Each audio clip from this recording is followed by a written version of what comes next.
Okay. Okay, we're now sitting in the Desert Room cocktail lounge. I had my first drink in this bar back in 1966, which was 42 years ago as we speak here.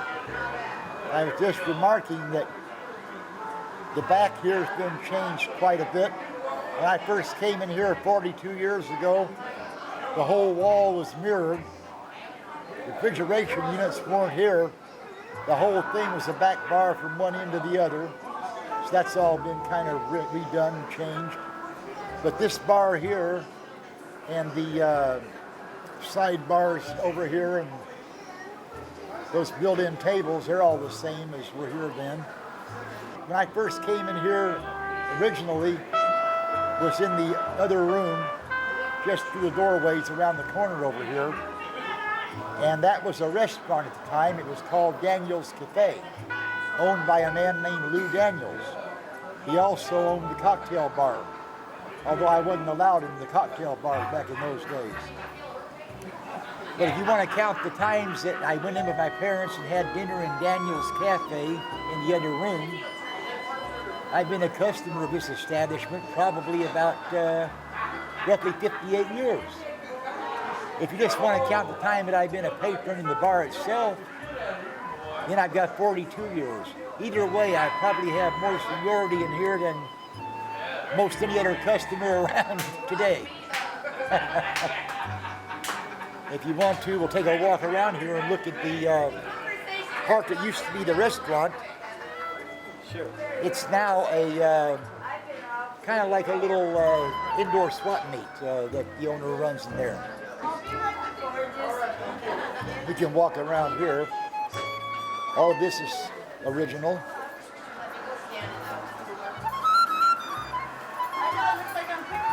Hi, Richard, how you doing? Pretty good. All right. Sam, Yes, what are you filming for? documentary for him. It's a historical thing about the history of the area as I know it, so forth.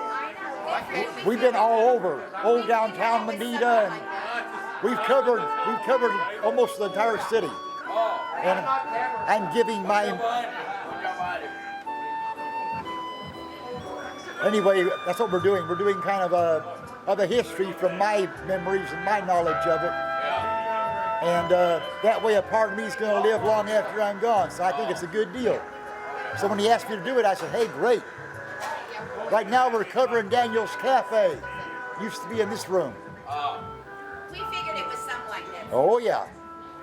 I'm hysterical, you know it. And this was the restaurant. It had booths along that wall there where these display cases are now. And tables and so forth out in here.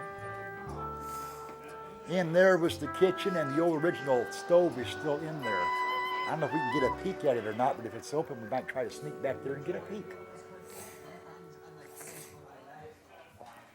Unless Betty's back there and runs me out. I'll just tell her to smile, she's on camera. That's the old restrooms that were for the restaurant. It's all separate from the bar. And this is all original too. You can tell by the wood here and everything. That dates back very, very old. As a matter of fact, this building was built in 1905, so this building's over 100 years old. Probably one of the oldest buildings in the block.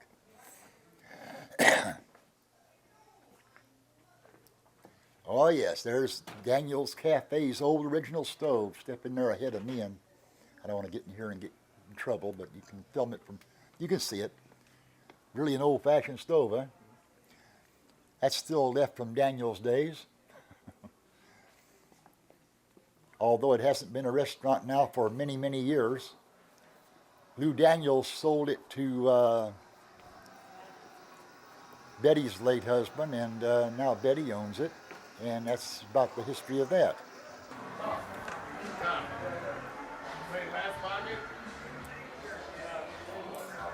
Left ball right here, corner pocket. I don't know if we can get this light turned on or not, but this is Daniel's Cafe's old menu from the 1950s.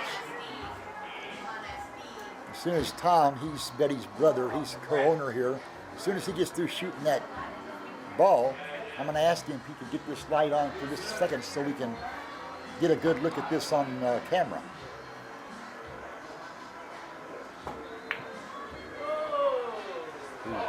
Scratch. Nice try, Tom. Yeah, let me see if I can ask Tom to turn that light on now. Hey, Tom.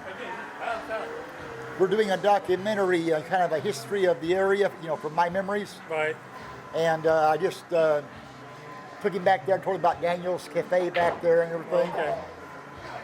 We wonder if we could get that light turned on that menu for a minute so he can get a good picture of that on the film. I'm going to just put a light bulb. Until I get through this game, I'll put a light bulb in. Oh, great. Okay, thanks. Okay. That'll complete the story on Daniel's Cafe. Okay. Yeah, thank you. Okay. All right. We'll take a break out here and wait for a light bulb. You ain't gonna believe the prices on that menu either.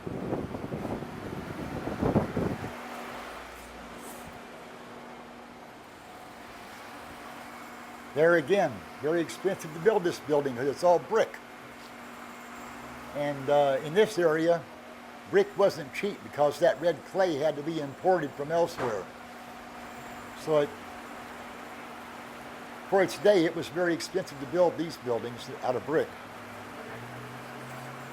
Unique style too. You notice how the bricks around the windows are facing in different direction than the other bricks? Distinctive architecture of circa 1905. Are we going to be able to see this? I don't know, ask him. When and where? Maybe next year. Next year? Do you Yeah. have a name for it? Yeah, it's called Freeway City. Freeway City. Oh, it's Gardena. Okay. Now you got somebody wants a copy already. I don't know whether it's because they're friends of mine or whether it's because they're interested in the history, or both. Oh, he just aimed this one toward it. So all you can see is the top part, and you can't see the bottom part. You can get a few of the prices in there. What would you eat when you came here? My favorite item on the menu was the breaded veal cutlet. Yeah.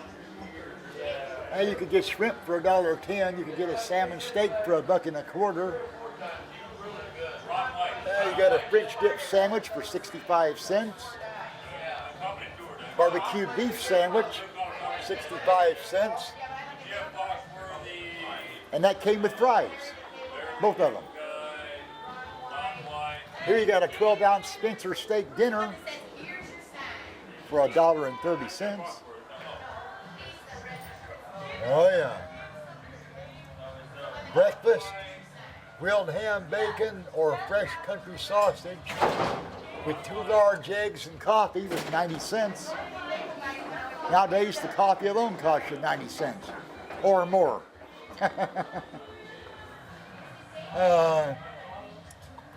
2 wheat cakes with coffee was 35 cents. Wheat cakes? They don't even have those on menus anymore. 2 wheat cakes with coffee, 35. 2 wheat cakes with ham, bacon, or fresh country sausage and coffee was only a dime more, 45 cents.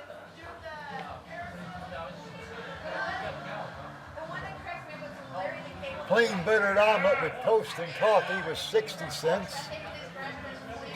Hot or cold cereal with half and half milk or cream, buttered toast and coffee, all for 40 cents. I mean, do you believe these prices? Dinner, grilled filet mignon steak, $2, highest price item on the menu. A top sirloin steak was only $1.85.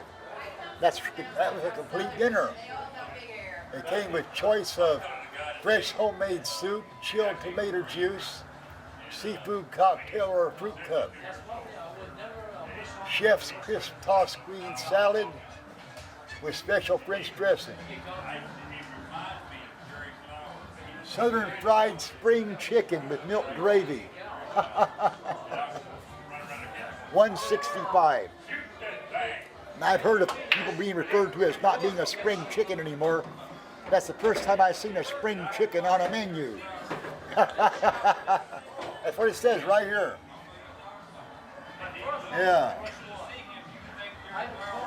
Southern fried spring chicken with milk gravy. Uh-oh, here's one Tom would like. Roast Tom turkey. Dressing and cranberry sauce, $1.50.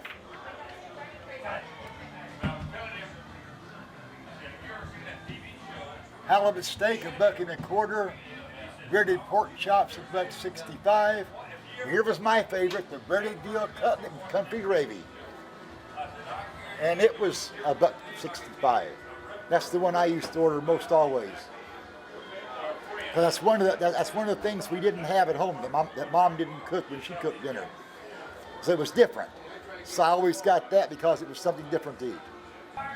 Old-fashioned beef stew with a hot roll, butter, and coffee. A hot vegetable, potatoes, and coleslaw. All for a whopping 65 cents. And that was the Merchant's Quickie Special Lunch.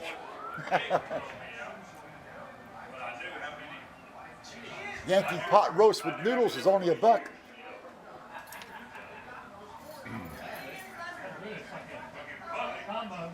Fluffy 3-egg Spanish omelet was only 90 cents. Probably 80 cents if you didn't want it fluffy.